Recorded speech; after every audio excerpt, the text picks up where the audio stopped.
ব্রজের রস আস্বাদন করাই হচ্ছে আমাদের সাধন ভজনের মূল কেন্দ্র। ব্রজ রস, এই এখন যেসব ভজনগুলো হচ্ছিল সব ব্রজের রসকেন্দ্রিক ভজন। প্রশ্নটা হচ্ছে যে আমাদের এইটা আমরা কেন করি? এই বিষয়ে চৈতন্য চরিতামৃতে একেবারে সুস্পষ্টভাবে বলা আছে। সেখানে কি বলছেন না, আমাদের কিছু তিথি আছে, যেমন বামন দ্বাদশী, রামনবমী। আমরা রামনবমীও করি, রামনবমী আমাদের করতে হয়, আমাদের সিদ্ধান্ত দেয়া আছে যে রামনবমী করতে হবে। কেন করতে হবে? যে বলছে যে একাদশী, দ্বাদশী, বামন দ্বাদশী, আর রামনবমী, আর হচ্ছে কি না নৃসিংহ চতুর্দশী। এসবের বিদ্যা ত্যাগ অবিদ্যাকরণ, অকরণে দোষ করিলে ভক্তির লবণ। নৃসিংহ চতুর্দশী সম্পর্কে চৈতন্য চরিতামৃতে স্পষ্টভাবে আমাদেরকে নির্দেশ দেওয়া আছে যে আমরা যদিও ব্রজের উপাসনা করি, আমাদের উদ্দেশ্য হচ্ছে যে ব্রজের দিকে আমাদের মূল লক্ষ্য, তথাপি আমরা নৃসিংহ চতুর্দশী করব কেন না, করলে ভক্তির লাভ হবে। ভক্তি, যে ভক্তিকে অবলম্বন করে আমরা ভগবানকে এবং ভগবানের ভক্তকে এবং ভগবানের ধামকে জানতে পারি।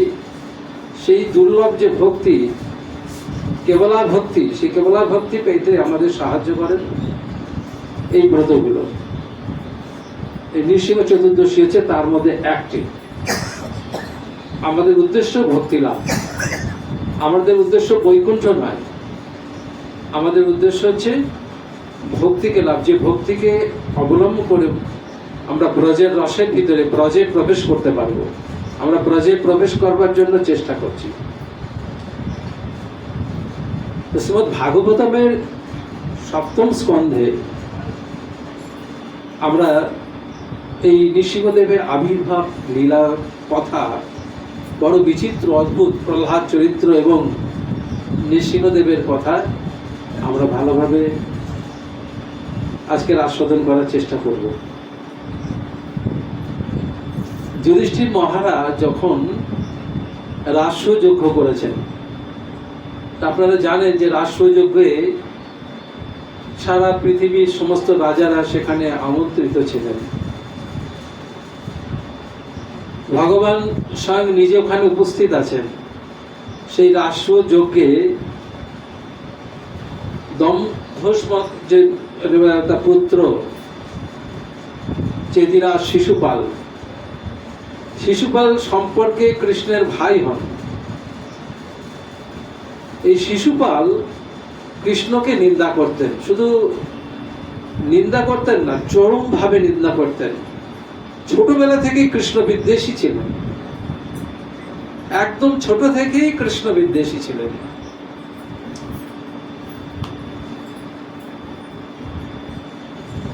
কৃষ্ণ কিছু বলেননি, কৃষ্ণ বিদ্বেষী কিন্তু কিছু বলেননি। যখন রাষ্ট্রযজ্ঞে ভগবান শ্রীকৃষ্ণকে সামনে দেখলেন, তখন তার ছোটনি অনেক বড় হয়ে গেছে। এই চেদিরাজ শিশুপাল তখন যৎপর নাস্তি, যত রকমের অকথ্য ভাষায় ভগবানকে গালি দেওয়া যায় গালি দিচ্ছেন, অকথ্য ভাষায় গালি দিচ্ছেন।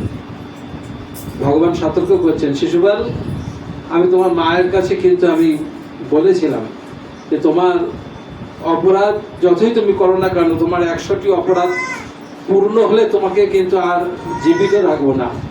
কিন্তু মানুষ যখন উন্মত্ত হয়ে যায়, উন্মাদ হয়ে যায়, যখন হিংসায় মাৎসর্যে যখন মানুষ উন্মাদ হয়ে যায়, তখন মানুষের আর কোনো সুস্থির বুদ্ধি আর থাকে না।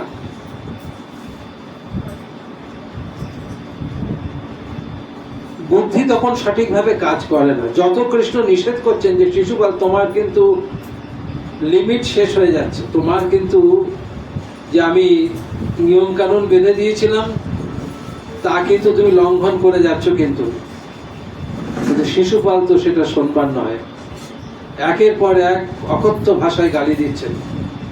ব্রজগোপীদের সঙ্গে ভগবানকে জড়িয়ে গালি দিচ্ছেন।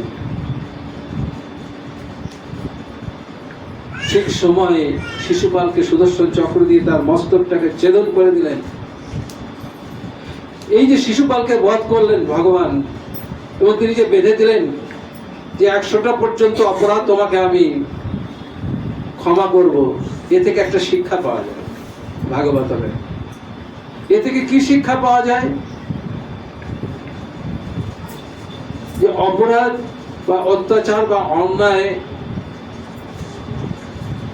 করার একটা সহনশীলতা আছে, তার একটা সময়সীমা আছে, আর সহ্য করারও একটা সময়সীমা আছে।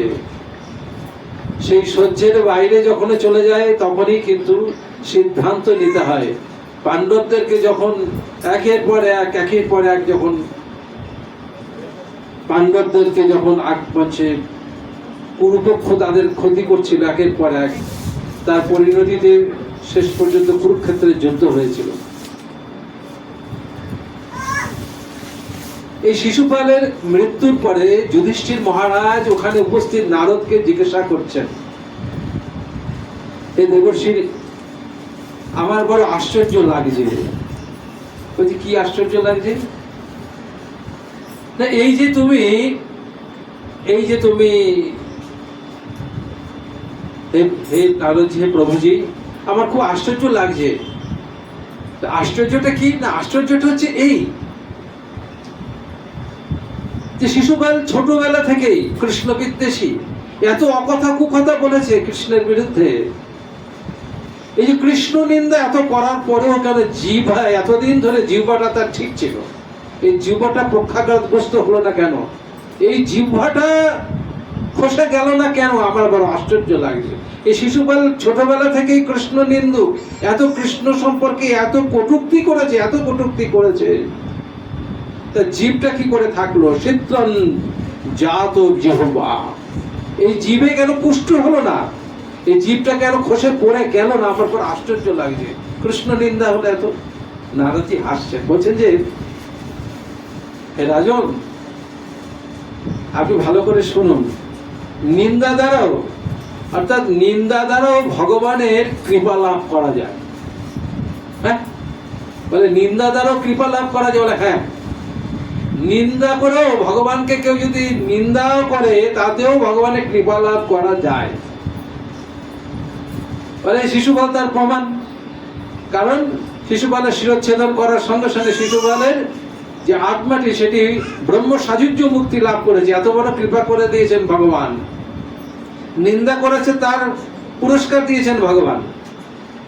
চৈতন্য চৈতামৃতে বলছে না যে কৃষ্ণে গালি দিতে করে নাম উচ্চারণ, কৃষ্ণে গালি দিতে করে নাম উচ্চারণ, সেই নাম হয় তার মুক্তির কারণ। কৃষ্ণকে অনেক বলে, তারপরে কেষ্ট কি করবে রে? কৃষ্ণ কেষ্ট তোর সাপ করে দেবে, ওই কেষ্ট তোর কি করবে, এরকম বলে না অনেকে। কেষ্ট করে বেড়াচ্ছিস। কৃষ্ণে গালি দিতে করে নাম উচ্চারণ, ওই যে নাম উচ্চারণ করছে, ওই নাম উচ্চারণে ওর কিন্তু খাতা খুলে যাচ্ছে। শাস্ত্র বলছে, ভাগবত বলছে, নারদজি বলছেন যে কি, ও যে এরকম করে বলছে, এই নিন্দা করলেও কিন্তু তার গতি আছে। বলছে কিরকম গতি জানো? ওই যে নিরন্তর যদি কেউ শত্রুতা করে ভগবানের সঙ্গে, ভক্তি করে, ভয় করে, স্নেহ করে, অথবা কামনা বাসনা দ্বারা কেবল ভগবানকেই ডাকে, ধরো কামনা বাসনার দ্বারা ভগবানকে ডাকছে, যারা কৃষ্ণ ভজনা করে তাদের বলা হয়েছে কি, তারা হচ্ছে কৃষ্ণ ভক্ত। কিরকম হবে না? নিষ্কাম। ভক্তি মুক্তি সিদ্ধিকামী সকলেই অশান্ত, কৃষ্ণ ভক্ত শান্ত, অতএব নিষ্কাম। নিষ্কাম যে হয়নি সে কৃষ্ণ ভক্ত নয়। কিন্তু তবু ভাগবত কি বলছেন? সেখানে কি অদ্ভুত কথা। দেখুন, ভাগবতে বলছে কাম লাগি কৃষ্ণ ভজে, চৈতন্য চৈতামৃতে বলছে কাম লাগি কৃষ্ণ ভজে পায় কৃষ্ণ রসে। কামের জন্য যদি ভজনা করতে হয় তবে কৃষ্ণকেই ভজনা করা উচিত। আমার টাকা পয়সা, ধন দৌলত ইত্যাদি ইত্যাদি চাই, তো কৃষ্ণকেই ভজনা করো। কাম লাগে কৃষ্ণ ভজে, তার প্রমাণ আছে কিছু শাস্ত্রে যে কামের জন্য কৃষ্ণকে ভজেছে, তার ফলে কি হয়? ভগবান বলছেন, কৃষ্ণ বলছেন, শাস্ত্র বলছে যে কি, যদি কামের জন্য যদি কেউ কৃষ্ণ ভজে, যদি কামের জন্য ভজে, তো ভগবান তাকে কাম শোধন করে দিয়ে কৃষ্ণই দেবেন, তিনি নিজেকে দিয়ে দেবেন। বলে তার প্রমাণ আছে, দৃষ্টান্ত আছে না? আছে। কি প্রমাণ আছে? স্বয়ং ধ্রুব মহারাজ যখন তপস্যায় গিয়েছিলেন তখন কামের জন্য গিয়েছিলেন। কি কাম?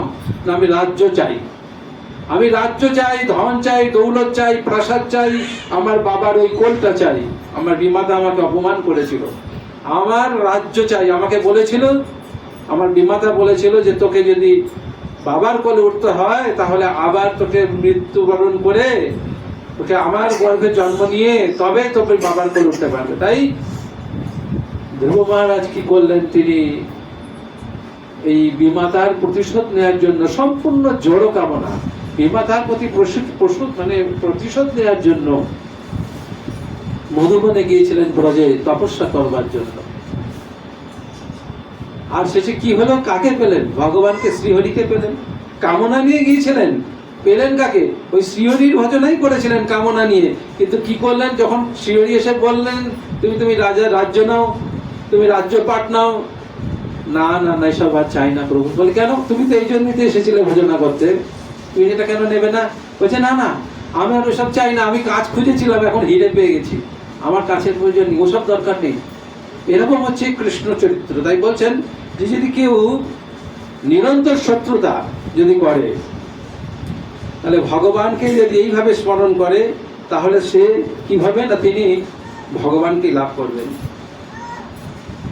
আমরা শ্রীমদ্ ভাগবতমে পেয়েছি যে কি বলছেন সেখানে, যে গোপীরা কৃষ্ণকে পেয়েছিলেন প্রেমের দ্বারা, কৃষ্ণ পেয়েছিলেন ভয়ের দ্বারা, কংস পেয়েছিলেন ভয়ের দ্বারা, আর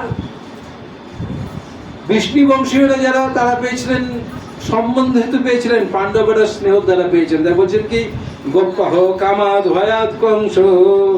গোপ্পা কামাদ অর্থাৎ ব্রজের গোপীরা তারা একমাত্র কৃষ্ণ সেবাগত যে প্রাণ, কৃষ্ণ সুখৈক তাৎপর্যময়ী সেবা, কৃষ্ণের সন্তুষ্টি বিধান হেতু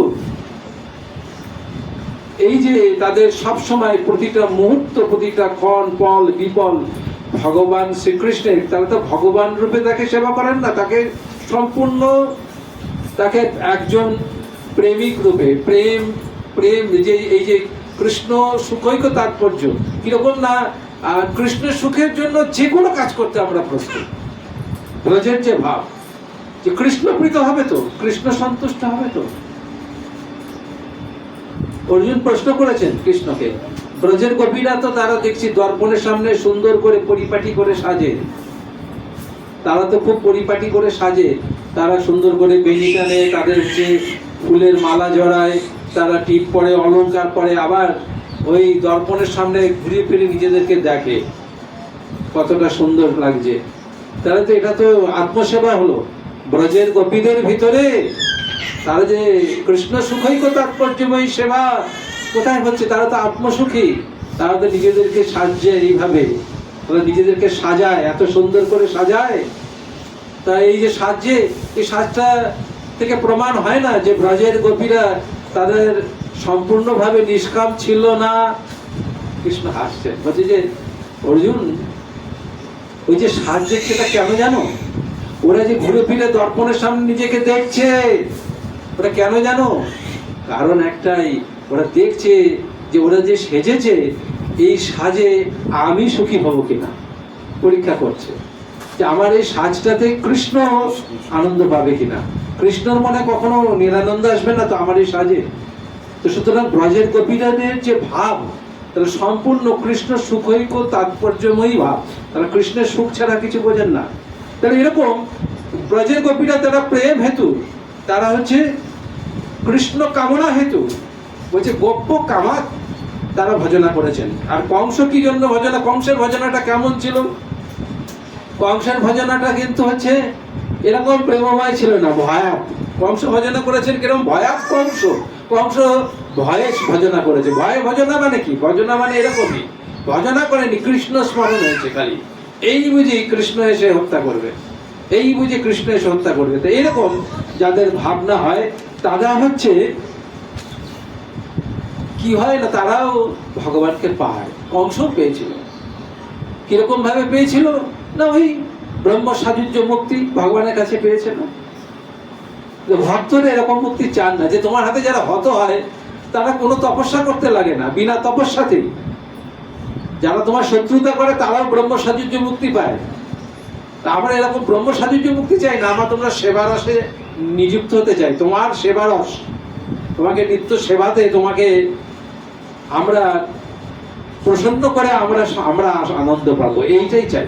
তোমার সঙ্গে তুমি থাকবে, আমি থাকবো, তোমার সেবা সুখ চাই আমি তোমার হচ্ছে ব্রহ্ম সাযুজ্য, তোমার ওই ব্রহ্মস্বরূপে মিশে যেতে চাই না। এইসব কারণ যখন বলছেন নারদজি, তখন যুধিষ্ঠির মহারাজের কাছে বর্ণনা করছেন নারদজি যে দেখো এই কারণে শিশুপালের জীব খসে পড়েনি। এখন প্রশ্ন হচ্ছে যে কিভাবে এই হিরণ্যক্ষ এবং হিরণ্যকশিপু এই অবতারে অর্থাৎ নৃসিংহ অবতারে তারা কি গতি হলো এবং কেন হলো? ব্রহ্মার 4 মানস পুত্র, এই যে 4 জন তাদেরকে আদি বালখিল্য মুনি বলা হয়েছে, সনক, সনন্দ, সনাতন, সনত কুমার। এনারা হচ্ছেন, আমরা যে ভাগবতমে যে 22 জন যে অবতারের কথা বর্ণনা করা আছে, লীলা অবতারের কথা বর্ণনা করা আছে, সেই লীলা অবতারের মধ্যে তারা প্রথম বর্ণনা করা হয়েছে স এইব প্রথমং দেব কৌমার সর্বমাশ্রিত, অর্থাৎ স এইব প্রথমং দেব কৌমার, অর্থাৎ কারা এই দেব কৌমার? না, তারা হচ্ছেন এই ব্রহ্মার 4 মানস পুত্র, সনক, সনন্দ, সনাতন, সনত কুমার। এনারা আদি বালখিল্য মুনি, এনারা উলঙ্গ। কেন উলঙ্গ? না, এনাদের শরীর বোধ বলে কিছু নেই। এনাদেরকে পিতা ব্রহ্মা আদেশ দিয়েছেন, যাও ব্রহ্মাণ্ড পরিভ্রমণ করতে করতে বৈকুণ্ঠে যাও। বৈকুণ্ঠে যাওয়ার ইচ্ছা খুব ছিল না, বৈকুণ্ঠ দর্শনে যাওয়ার কোনো ইচ্ছা ছিল না, কিন্তু ওই যে আজ্ঞা বলবতী আছে, পিতামহ ব্রহ্মা তার মানস পুত্র পিতামহ বলেছেন, তাই কথা রাখতে হবে। তাই তারা ব্রহ্মাণ্ড ভ্রমণ করতে করতে করতে করতে করতে তারা গিয়েছেন কোথায়? ওই বৈকুণ্ঠ লোকে। বৈকুণ্ঠে যখন গিয়েছেন, প্রবেশ করেছেন, ওখানে জয় বিজয় দাঁড়িয়ে আছেন।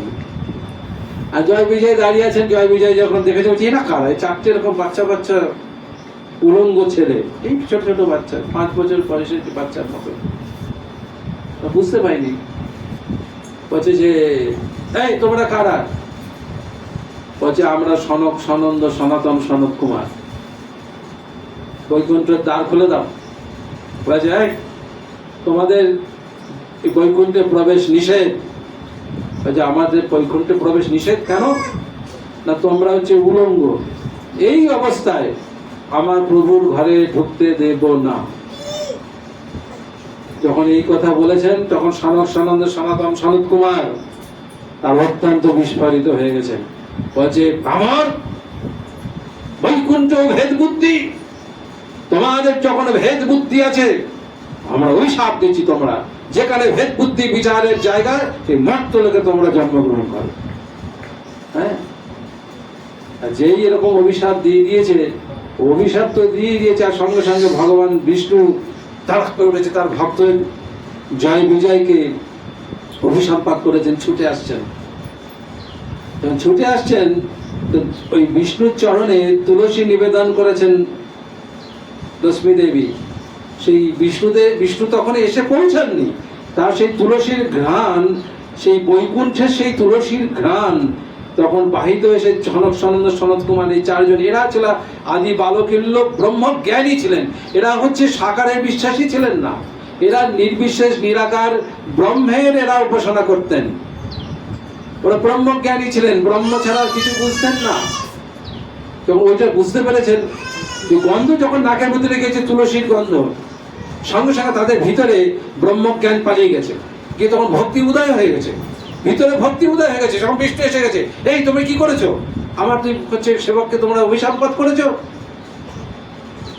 বলছে যে প্রভু, আমাদের মুখ থেকে অভিশাপ বেরিয়ে গেছে, এই বৈকুণ্ঠে ভেদ জ্ঞান দেখে আমাদের মুখ থেকে অভিশাপ বেরিয়ে গেছে, এখানে তো ভেদ থাকা উচিত না।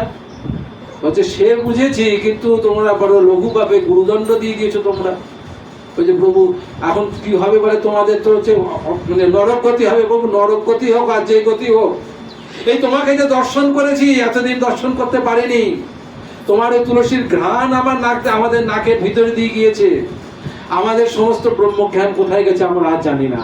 যেখানেই থাকি না কেন, এই তোমার যেন চরণে আর তোমার নাম রূপ গুণে যেন সদা আমাদের মস্তক নত থাকে। আমাদের মন প্রাণ যেন সব সময় তোমার এই হচ্ছে মহিমা গুণে যেন সব সময় অভিভূত থাকে। যেমন নলকূপের মণিগ্রীব বলেছিলেন, ভগবানকে স্তুতি করেছিলেন, বাণী গুণানুকথনে, বলছে আমার মুখ যেন সবসময় তোমার হচ্ছে বাণী, তোমার কথা যেন বলে, আমার এই জীব দিয়ে যেন সবসময় তোমার কথাই বার হয়। বলছে যে তাহলে এখন ওই দুই জয় বুঝায় তখন হাত জোর করে বলছে, প্রভু এই আমরা তো বৈকুণ্ঠ ছেড়ে আমরা মরতে থাকতে পারবো না তোমাকে ছেড়ে, আমাদের একটা উপায় বলুন। তখন বলছে যে ভগবানের সামনে তখন ফয়সালা হচ্ছে যে তারা, ভগবান বলছে তোমাদের জন্য আমি যাব, তোমরা যদি আমার মিত্র স্বরূপে যদি পেতে চাও তাহলে তোমাদের 7 জন্ম তোমাদের মরতে থাকতে হবে। আর যদি আমাকে তোমরা শত্রু রূপে পাও, তাহলে শত্রু রূপে চাও, তাহলে 3 জন্মে তোমরা আমার কাছে আবার ফিরে আসবে। বলে প্রভু ওসব আমরা মিত্র রূপে চাই না, বেশি দিন আমরা মর্ত লেগে থাকতে চাই না, আমরা তোমার শত্রু রূপেই জন্ম নিতে চাই, এই জন্যই যেন তাড়াতাড়ি আবার তোমার কাছে ফিরে আসতে পারো। যথারীতি এই 2 জনের হিরণ্যাক্ষ এবং হিরণ্যকশিপু রূপে আবির্ভূত হলেন। আমরা ইতিপূর্বে হিরণ্যাক্ষের বরাহ অবতারে হচ্ছে আমরা দেখেছি যে বরাহ অবতারে বরাহ ভগবান হিরণ্যাক্ষকে বধ করেছে। হিরণ্যাক্ষকে যখন বধ করেছেন হিরণ্যকশিপু, তখন তাদের জ্ঞাতি গোষ্ঠীকে, তাদের পরিবারকে এমন তার নীতি কথা শুনিয়েছেন, ভাগবতমে শুনলে মনে হবে যে হিরণ্যকশিপু মোটেই দৈত্য নয়, তিনি মোটেই অসুর নন, তিনি মহান ভাগবত। এত সুন্দর সুন্দর কথা দিয়ে বুঝিয়েছেন। এই দেহ ক্ষণস্থায়ী, আত্মা হচ্ছে চিরন্তন, আত্মার গতির জন্য চিন্তা করা উচিত, কখনো দেহের জন্য। মনে হবে যেন শ্রীমৎ ভাগবত গীতা বলছেন, ভাগবত বলছেন, এত ভালো কথা বলেছেন। অসুরের ধর্মটা এরকমই, আমরা দেখেছি অসুরের চরিত্র এই এত সুন্দর কথা বলছে, আবার পরক্ষণে ঠিক উল্টো কাজ করছে। এটা হচ্ছে আসরিক প্রবৃত্তি। আমরা যখন দেখেছি যে দেবকীর হচ্ছে ওই রথ সারথীকে সরিয়ে দিয়ে কংস দেবকীকে যখন আর বসুদেবকে যখন নিয়ে যাচ্ছেন, তখন রথের সারথী নিজে হয়ে গেছেন, নিজে হয়ে রথ টানছেন। আর দেবকীর প্রতি কত, নিজের বোনের প্রতি কত হচ্ছে ভালোবাসা। আমার বোনের আজকে বিবাহে শ্বশুরালয়ে যাচ্ছে, হ্যাঁ সাথে আমার বোনের হচ্ছে বিবাহ আজকে, সে বোন মন করে পাগল হয়ে যাচ্ছে। খুঁড়তুতো বোন, যেই মুহূর্তে আকাশবাণী হলো যে তুমি যাকে নিয়ে যাচ্ছ তার গর্ভের 8ম সন্তান, অষ্টস্তমস্তম গর্ভহন্তা যাং বহসে বুধ ভাগবত, তুমি যাকে নিয়ে যাচ্ছ তার 8ম গর্ভের সন্তান তোমাকে বধ করবে। আর যেই বধ করবে কথা শুনেছে আকাশবাণী, সঙ্গে সঙ্গে ভগিনী প্রেম চলে গেছে। সঙ্গে সঙ্গে কি করেছে, চুলের মুঠিটা ধরেছে, হচ্ছে কার না ওই দেবকী, আর কৃপানটাকে খুলেছে যে এখনই গলা কেটে ফেলে দেবো তার, ওর আর 8ম গর্ভের সন্তানকে এক্ষুনি গলাটা কেটে ফেলবো। এই হচ্ছে অসুর। অসুরের কাজ কিরকম, অসুর এই ভালো, সঙ্গে সঙ্গে তার উল্টো চরিত্র হয়ে যাবে, কখন হয়ে যাবে কেউ বলতে পারে না। কলিযুগের নেতারা এরকম, কখন ভালো কখন খারাপ কেউ বলতে পারবে না। কিন্তু আসরিক প্রবৃত্তি রয়েছে তাদের ভিতরে, সাধু প্রবৃত্তি নেই।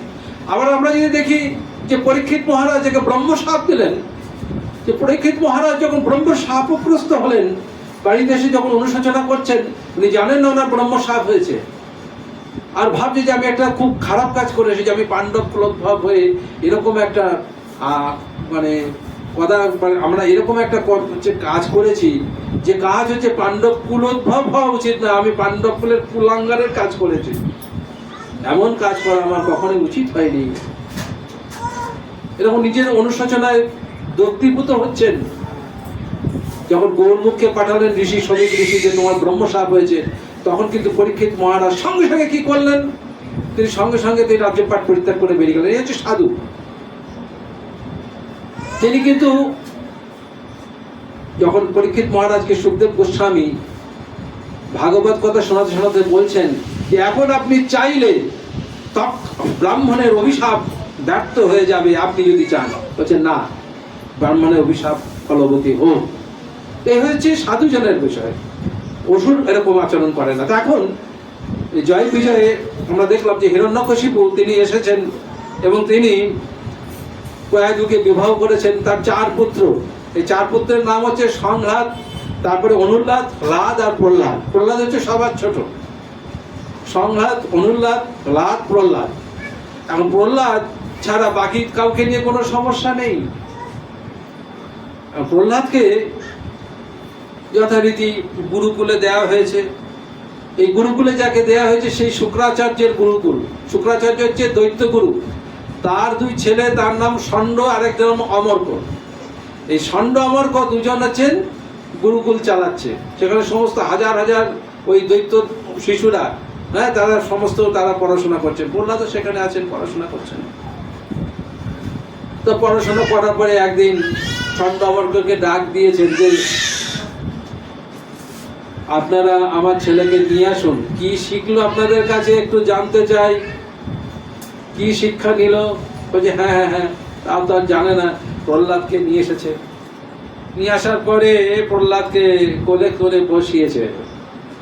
কোলে করে বসিয়ে আদর যত্ন করে বলছে যে বাবা প্রহ্লাদ, বলো তো তুমি তোমরা এই 2 গুরুদেবের কাছে এতদিন ধরে গুরুকুলে তুমি কি শিখলে?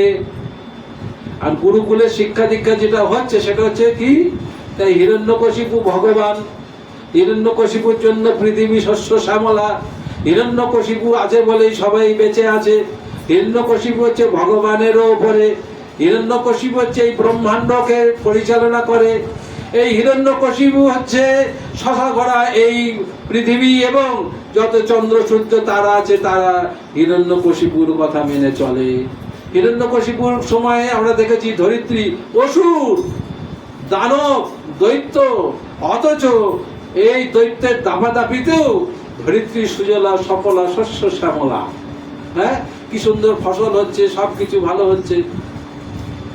এইগুলো শেখাচ্ছে, ব্রেন ওয়াশ, মগজ ধোলাই করছেন এই ষণ্ড অমর্ক। এই বলছেন যে নিশ্চয়ই এই শিক্ষাগুলো যখন দিয়েছি তখন এইগুলোই প্রহ্লাদ বলবে। প্রহ্লাদকে বলছে যে প্রহ্লাদ বলো তো তুমি কি শিখলে গুরুদেবের কাছে?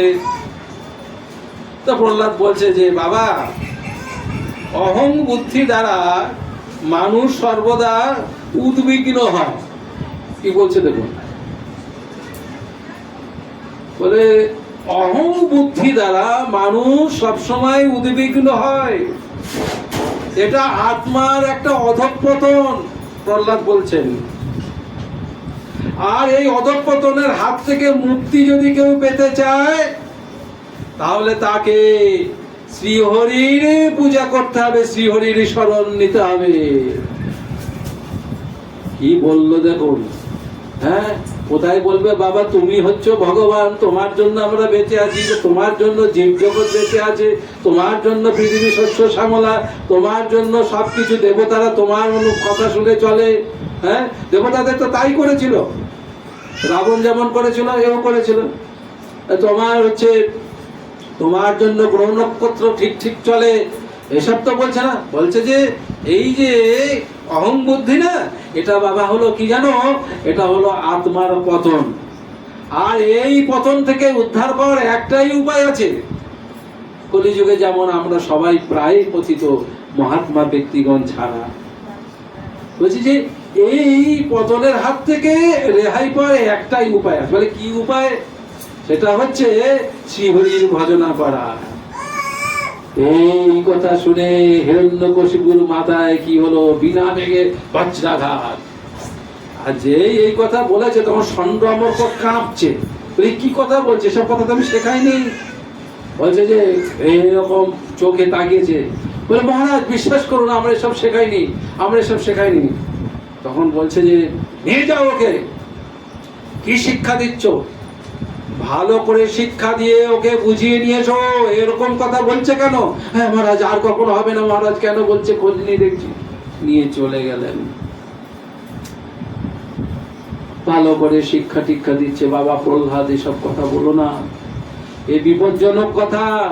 তুমি যদি এরকম কথা বলো তাহলে তোমার বাবা রোশানলের হাত থেকে কেউ বাঁচবে না। সারা পৃথিবীর মানুষ তোমার বাবাকে বন্দনা করে, সবাই হচ্ছে তোমার বাবার চরণ ছাড়া কিছু চেনে না। এমন একটা আবহাওয়া তৈরি করে ফেলেছিল, এমন আতঙ্ক তৈরি করে ফেলেছিল যে হিরণ্যকশিপুকে তারা ভগবান ছাড়া আর অন্য কিছু ভাবতে ভয় পেত। শ্রীহরি যে ভগবান এ কথা বলতে তারা ভয় পেত, কোনোদিন মুখে উচ্চারণ করতো না। এরকম পরিস্থিতিতে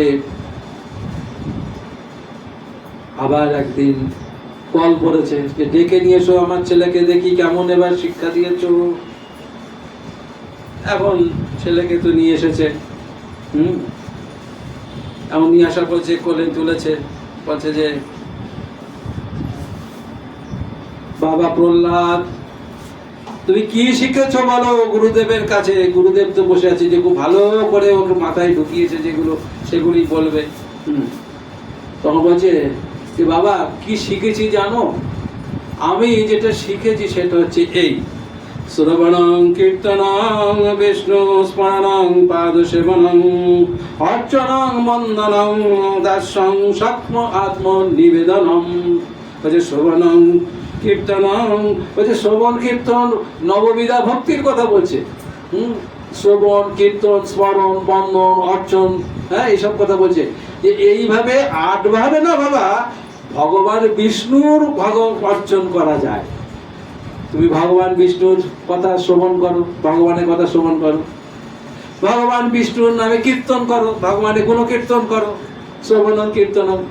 এই নববিধা ভক্তির কথা বলছে, যেটা শুনলে ভক্তরা আনন্দ পায়, হিরণ্যকশিপু তো আনন্দ পাওয়ার কথা না। এই যে শুনেছে, তখন হিরণ্যকশিপু সম্পর্কে ভাগবত বলছেন কি, বলছে যে হিরণ্যকশিপু তখন কি হলো, যে ভূষা বিস্ফোরিতা, চোখ তখন ভয়ঙ্কর বড় বড় হয়ে গেল, অগ্নির মতো চোখ, অগ্নিস্ফোরণ হচ্ছে চোখ দিয়ে। হ্যাঁ, তিরস্কার করে বলছেন, শিক্ষককে বলছে হ্যাঁ মহারাজ বিশ্বাস করুন মহারাজ, এসব কথা আমরা শিখাইনি, আমরা এসব কথা শিখাই না, আমরা শিখাই। তাহলে এই বাচ্চা কি করে বলছে যে মহারাজ নিশ্চয়ই পূর্ব জন্মের কোন সংস্কার থেকে এসব বলছে, আমরা এসব কখনো গুরুকুলে শেখাই না, আপনি জিজ্ঞাসা করুন মহারাজ অন্য ছাত্রদেরকে, আমরা এসব কথা শিখাই না। তাহলে তোমাদের রেখেছি কি করতে, ওর মাথা থেকে যদি এই সমস্ত কুবুদ্ধি না সরাতে পারো তাহলে তোমাদেরকে রেখেছি কি করতে, তোমরা বুঝতে পারছো না, আমার ধৈর্যের বাঁধ ভেঙে যাচ্ছে। প্রহ্লাদ তখন বাবার কোলে বসে বলছেন যে বাবা গুরুদেবদের কোনো দোষ নেই। বলে ওনারা আমাকে কি করে এই কথা শেখাবেন বাবা, যে কথা যারা নিজেরা বদ্ধ জীব, নিজেদের হাত পা বেঁধে রেখে দিয়েছে, তারা কি করে মুক্ত হওয়ার কথা বলতে পারে বাবা, তারা তো সব কিছু জানেই না। অকারণে তুমি গুরুদেবদেরকে তুমি বকাঝকা করছো। এই যে কথা বলেছে, আবার উপদেশ দিয়েছে। প্রহ্লাদ ছিল কোলে, ছুঁড়ে আচার মেরেছে, ছুঁড়ে ফেলে দেয়নি, ভাগবতমে বলছে ছুঁড়ে এরকম আচার মেরেছে ভূমিতে, একদম চিপকে ফেলেছে। এই ছেলেকে এরকম বরং শত্রু যদি হিতকর কথা বলে সে বরং ভালো, আর যদি নিজের সন্তান হয়ে যদি আমার বিরুদ্ধে কথা বলে তার বেঁচে থাকার কোনো অধিকার নেই। যাও একে স্কুলে চড়িয়ে দাও, যাও স্কুলে চড়াও, এক্ষুনি আমার আদেশ পালন করো, নাই তো তোমাদের গর্দান নিয়ে নেবো। হিরণ্যকশিপুর কত ক্ষমতা, যেই নেই কথা বলেছেন সঙ্গে সঙ্গে স্কুলের আদেশ হয়ে গেছে। শুলের ট্রেনে টানতে টানতে প্রহ্লাদকে নিয়ে যাচ্ছে, নিয়ে গিয়ে শুলের মধ্যে বসিয়ে দিয়েছে। এখন শুলের মধ্যে বসিয়ে দিয়েছে, শুল ভেঙে পড়ে গেছে, কিছুই হয় না। মহারাজ মহারাজ কি আশ্চর্য ঘটনা, অভ্যর্থ শুলের উপর বসিয়ে দিয়েছে, শুল ভেঙে গুঁড়ো হয়ে গেছে, প্রহ্লাদের কিছু হয়নি। বলে যাও পাগলা হাতির পায়ের কাছে ফেলে দাও, পাগলা হাতির কাছে পা ফেলো। তাই আবার নিয়ে গিয়েছেন, নিয়ে গিয়ে ওই পাগলা হাতির পায়ের কাছে গিয়ে ফেলে দিয়েছেন। হাতি ছুঁড়ে করে তুলে পিঠের মধ্যে বসিয়ে নিয়েছে। মহারাজ মহারাজ হাতির কাছে কোনো কিছুই হয়নি। বলে কেন, বলে পাগলা হাতি ওই প্রহ্লাদকে ছুঁড়ে করে তুলে নিয়ে আমরা ভাবলাম বোধহয় আছাড় দেবে, তা না দিয়ে সোজা পিঠের উপরে তুলে নিয়েছে। বলে সে কি কথা, তাহলে এক কাজ করো, এইবারে ওকে বিষধর সাপের ঘরে ফেলে দাও, যত সাপ আছে বিষধর এই সাপের ঘরে ফেলে দাও। এই সমস্ত পানিশমেন্টের নানা রকম রাজাদের ব্যবস্থা থাকতো, ওখানে সাপের দংশন থেকে রেহাই পাবে না, ফেলে দিয়েছে। ওরা দেখে যে সাপগুলো সব ফনা তুলে প্রহ্লাদকে ফনার উপরে তুলে নিয়েছে, নিয়ে তারা আনন্দ করছে, খেলছে, কিছুই হচ্ছে না, দংশন করছে না। মহারাজ মহারাজ খুব খারাপ খবর, কি সাপেরাও দংশন করে না, আপনার এই ছেলের ভিতরে নিশ্চয়ই কিছু জাদু শক্তি আছে, এই ছেলেকে কিছু করে না। যা কাজ করো দেখি, পাহাড়ে নিয়ে যাও, পাহাড়ে নিয়ে যাও, পাহাড়ে নিয়ে গিয়ে ওখান থেকে ধাক্কা মেরে ফেলে দাও পাহাড় থেকে, দেখি কে বাঁচায় ওকে। তো পাহাড়ে নিয়ে গেছে, নিয়ে গিয়ে সেই পাহাড়ের উপর থেকে, অনেক উঁচু পাহাড় থেকে, খাড়াই পাহাড় থেকে একটা ধাক্কা দিয়েছে। প্রহ্লাদ যখন ওখান থেকে জয় শ্রী হরি করছেন, তখন সেখানে ভগবান তাকে দেখো পদ্ম ফুল বিছিয়ে দিয়েছেন, তার উপরে প্রহ্লাদ পড়েছে। বলছে এইবার ওকে একটা কাজ করা যাক, পাহাড় থেকেও ফেলেও মরল না, ওকে একটা কাজ করা যাক, ওই প্রহ্লাদের কে পৌঁছেছে বিষ খাইয়ে দাও, একদম গরল, একেবারে এরকম গরল, এক গ্লাস গরল নিয়ে এসে বলছে যে এইটা খা, এইটা তুই খা এখনই। তো প্রহ্লাদ সেটা খেয়েছেন।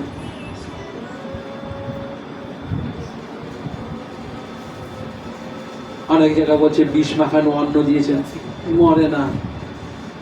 সমুদ্রে ফেলে দাও, সমুদ্রেও নিক্ষিপ্ত হলো প্রহ্লাদ। একের পর এক অত্যাচার হচ্ছে। আমরা দেখেছি যে কৃষ্ণ ভক্ত হরি ভক্তদের অত্যাচার সহ্য করতে হয়, বিভিন্ন ভাবে অত্যাচারিত হতে হয়, সমাজের কাছে কটাক্ষ পেতে হয়, অত্যাচারিত হতে হয়, এবং বিশেষ করে যারা শুদ্ধ মার্গে যারা আছে তাদেরকে বেশি বেশি করে তাদেরকে কষ্ট পেতে হয়। এটা কৃষ্ণের একটা বিশেষ পদ্ধতি মাত্র। ভক্তকে যাতনা দিয়ে ভগবান তাকে পুড়িয়ে পুড়িয়ে সোনা তৈরি করে নেয়। নানা রকমের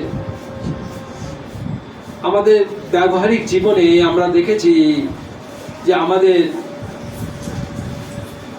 যন্ত্রণা পোহাতে হয় শুধু কৃষ্ণ ভক্ত হওয়ার জন্য। আত্মীয় স্বজন নিকটজন তারা দূর হয়ে যায়, এমনকি ভক্তি জগতে এসে ভক্তদের ভিতরে শত্রুতা হয়ে যায়। আমাদের ভক্তি প্রকৃত কিনা, আমাদের ভক্তি নিখাত কিনা, পরীক্ষা তো আমাদের কাছে আমরাই প্রমাণিত, আমরাই প্রমাণ পেয়ে যাই, নিজের কাছে নিজেই প্রমাণ পাওয়া যায় যে এমনই একটি বিষয়, এই কৃষ্ণ ভক্তি এমন এক অদ্ভুত অমূল্য বস্তু, এখানে আসলে নিজের অজান্তে কখন যে এই পথে আসলে মাৎসর্য এসে আমাদের গ্রাস করে আমরা জানতেও পারি না। এই মাৎসর্য অসুর এসে আমাদেরকে একটা মাৎসর্যের অসুর বানিয়ে ফেলে। কৃষ্ণ ভক্তির পথে এই বাধক, নানা রকমের বাধক রয়েছে, সামাজিক, মানসিক, পারিপার্শ্বিক, সর্বত্র বিভিন্ন রকম। আপনি এখন যদি কোন একটা অনুষ্ঠান করতে যাবেন তো আপনাকে নানা রকম ভাবে পারমিশন নিতে হবে, কেউ পারমিশন দেবে, কেউ দেবে না, অনেক সময় জোরপূর্বক বলপূর্বক আমাদের থামিয়ে দেবে। তো এরকম আমরা দেখি যে কৃষ্ণ ভক্তিতে যারা যত গভীরে যাবে তাকে তত বেশি অত্যাচারিত হতে হবে, মানসিক ভাবে হোক বা কায়িক ভাবে হোক, এমনকি মারধর পর্যন্ত করতে পারে,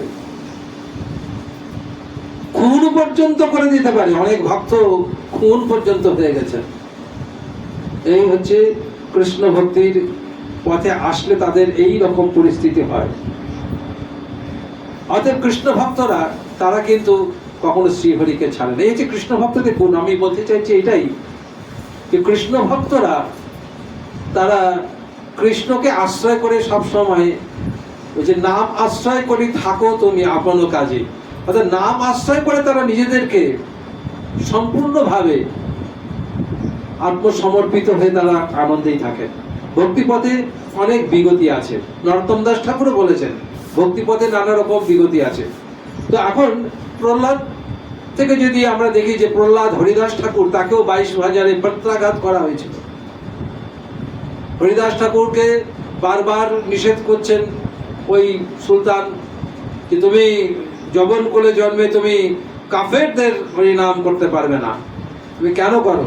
বলছে হে জাহাপনা, এটা আমি আমার নিজের ইচ্ছায় করি না, ওই ভগবান যাকে যেমন মতি দেন সে তেমন তেমন ভজন করে, আমার মুখে নাম ছাড়া তো আর কিছু আসে না, তাই আমি নাম করি। এই নাম করার অপরাধে তাকে দণ্ডিত করা হয়েছিল, 22,000-এ বেত্রাঘাত পেতে হয়েছিল। এরকম যুগে যুগে আমরা দেখেছি যে ভক্তদেরকে এরকম অত্যাচার সহ্য করতে হয়েছে। অতএব আমাদের অত্যাচার হবে না এটা কখনো হতে পারে না, ধরে নিতে হবে। আপনি যখন অত্যাচারিত হবেন তখন বুঝবেন যে আপনার ভজন ঠিকঠাক যাচ্ছে, না হলে অত্যাচার হচ্ছে কেন? অত্যাচার তখনই হবে যখন আপনার ভজন ঠিক পথে যাবে, তার আগে যাবে না। তো এখন প্রহ্লাদকে যখন এত কিছু করেও যখন তাকে মারা যাচ্ছে না, এখন প্রহ্লাদের কাছে না জিজ্ঞাসা করছেন গুরুদেব যে বাবা প্রহ্লাদ, তুমি এইগুলো জানছো কোথা থেকে? বলছে যে গুরুদেব, ওই আমার মা গর্ভে যখন আমি ছিলাম, তখন আমার মার গর্ভে আমি থাকাকালীন আমার বাবা মন্দার পর্বতে গিয়েছিল তপস্যা করতে।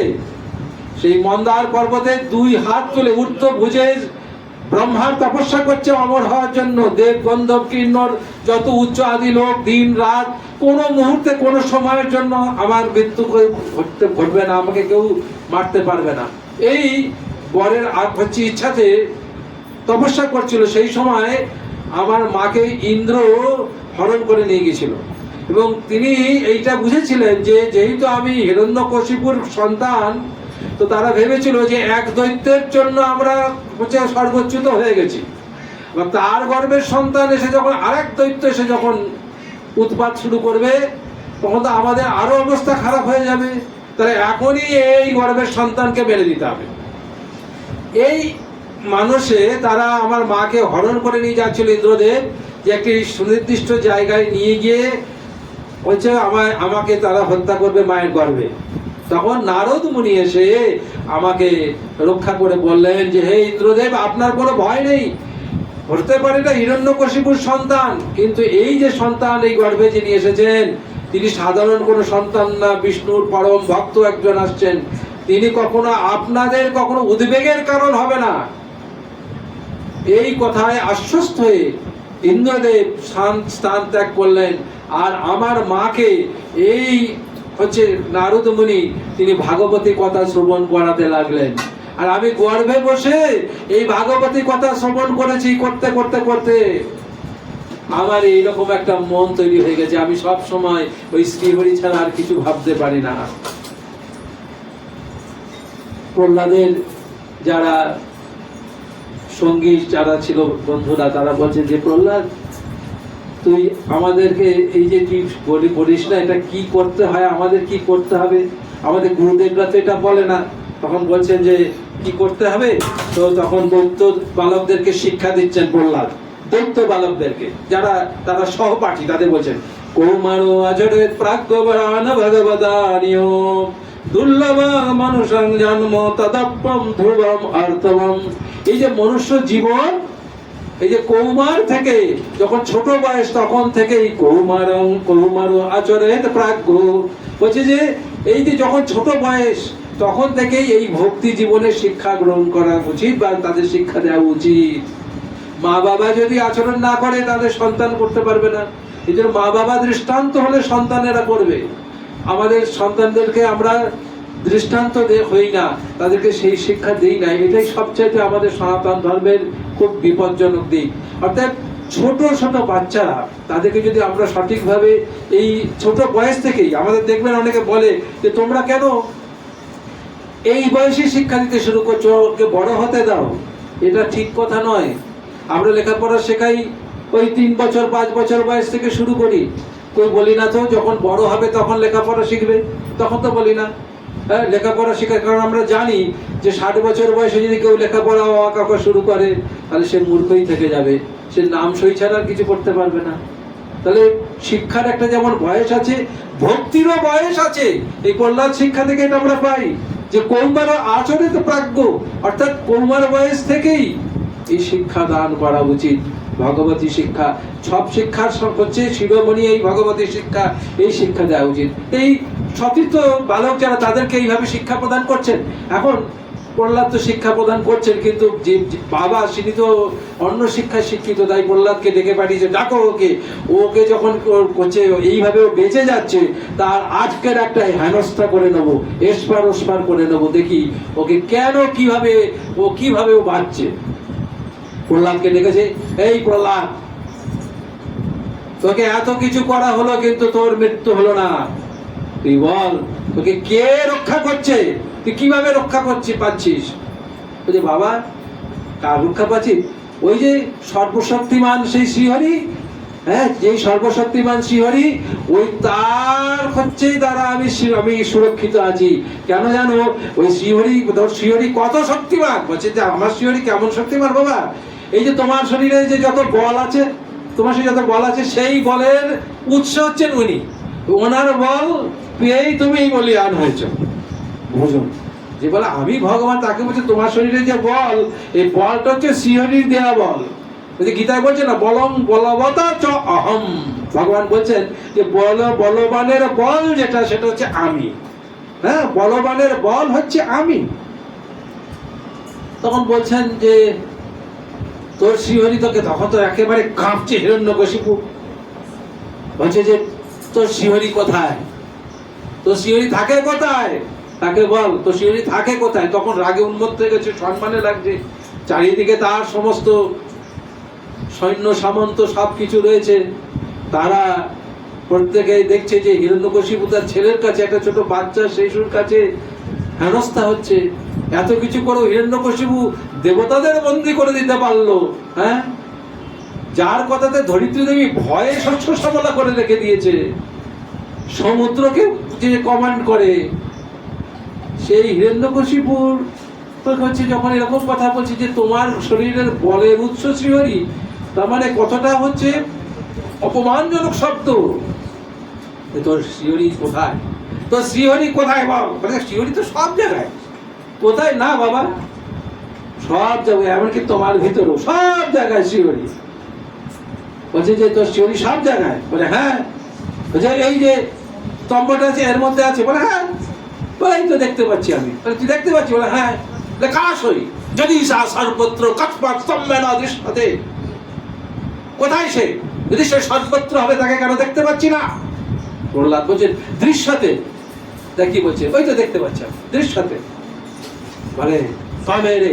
বলে সঙ্গে সঙ্গে কি করেছে, গদাখানা নিয়ে কাঁধে করে নিয়ে ওই স্তম্ভের কাছে গেছে। স্ফটিক স্তম্ভ, কিছুই দেখে, ভিতরটা পরিষ্কার দেখা যাচ্ছে, কিছুই নেই, কিন্তু প্রহ্লাদ বলছে হয়তো আমার শ্রীহরি ওইখানে দেখা যাচ্ছে, সর্বত্র রয়েছে বাবা। হ্যাঁ, আর গিয়ে সঙ্গে সঙ্গে কি করলেন, ওই স্তম্ভে দিয়েছেন একটা বাড়ি, আর স্তম্ভে ভেঙে টুকরো হয়ে গেছে, আর নরসিংহ অবতারে আবির্ভাব হয়েছে। সঙ্গে সঙ্গে নরসিংহ অবতারে যে আবির্ভাব হয়েছে, সেই আবির্ভাব হওয়ার সঙ্গে সঙ্গে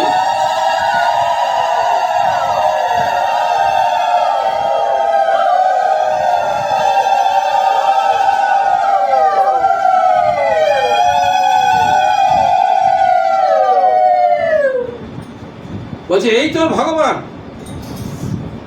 ওই অবতারকে দেখে বলছেন এই তোর ভগবান? বলছে হ্যাঁ, এ আমার ভগবান।